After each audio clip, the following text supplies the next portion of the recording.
So yeah, that's me. Raging fires, dead colonists, still no idea how anything works. You're probably wondering how it got this bad. It all started 13 days ago when I had the brilliant idea to play RimWorld completely blind. No guides, no wikis, just pure unearned confidence. I thought we were building a cute little town.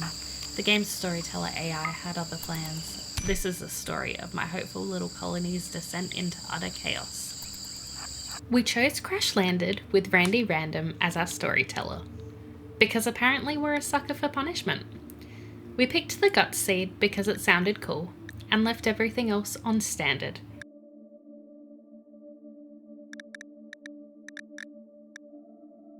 Then we spent about 20 minutes trying to pick a landing spot. We have absolutely no idea what makes a good location, so if you have a favourite, please let me know below. Our starting colonists are Parks. She's good with plants and has a bit of a bloodlust problem. Ernesto. He's great with mining, medical, and intellectual. Plus he's a sanguine, so at least someone here will stay happy. And finally Stin.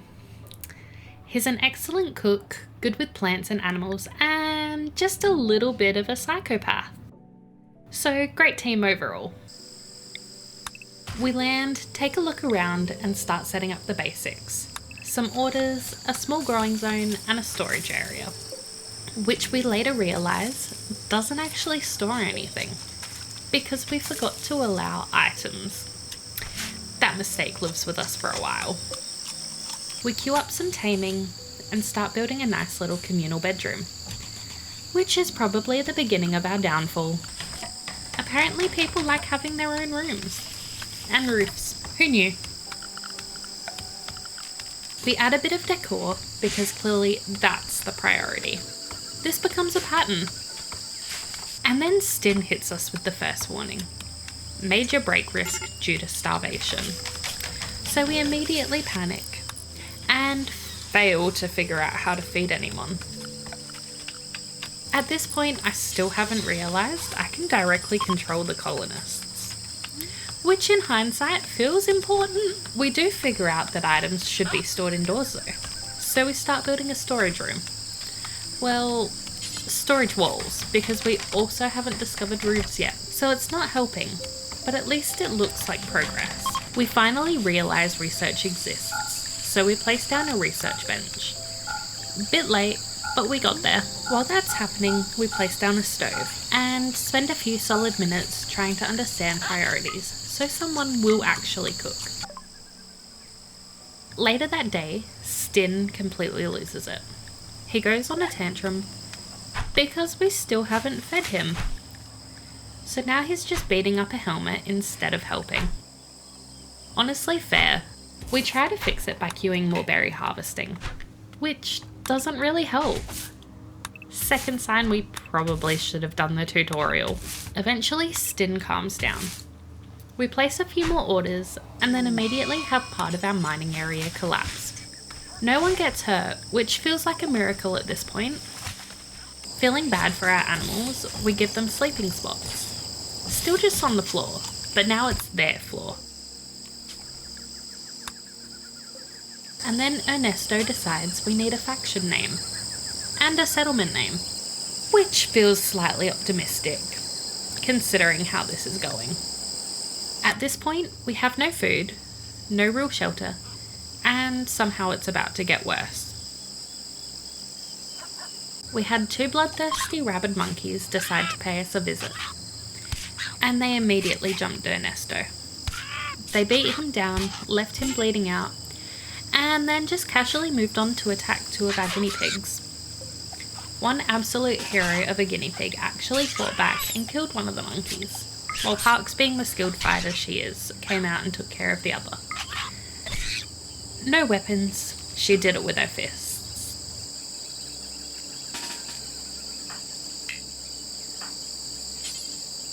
Ernesto somehow manages to crawl himself back towards safety, where Parks rescues him at the last second.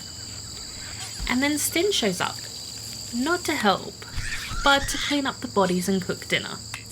Priorities.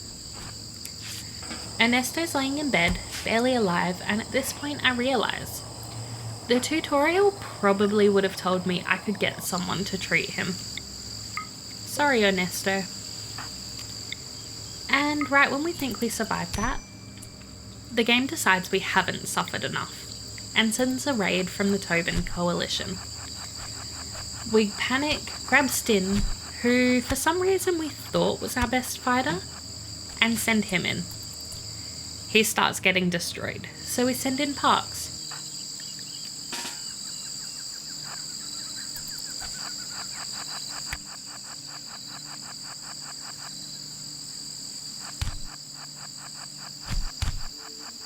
Who is still fighting with her fists against a knife, and somehow she wins.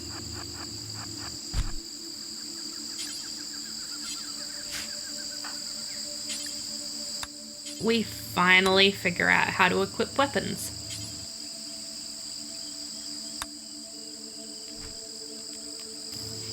They limp back home, barely alive, and spend some time recovering. So, naturally, we give a rifle to the colonist most likely to have a mental breakdown. Perfect decision making. He celebrates by immediately going out to hunt.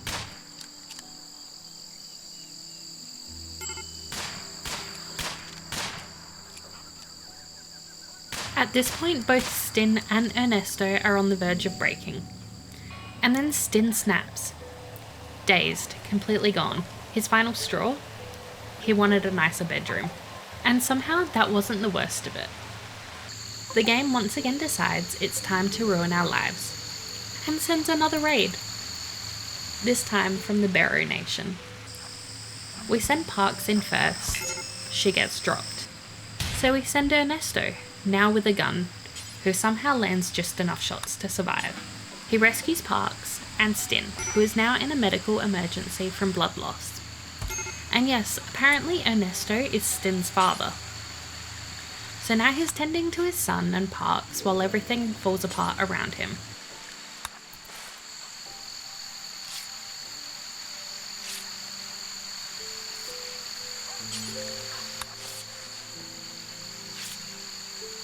At this point we decide, you know what we need?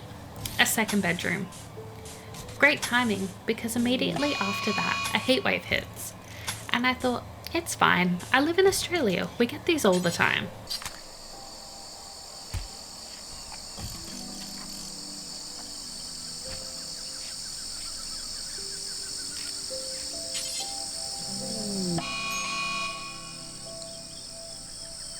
At this point it almost felt like we might actually recover.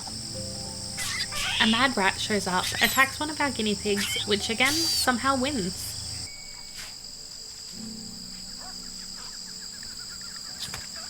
A random chinchilla just joins the colony, no questions asked.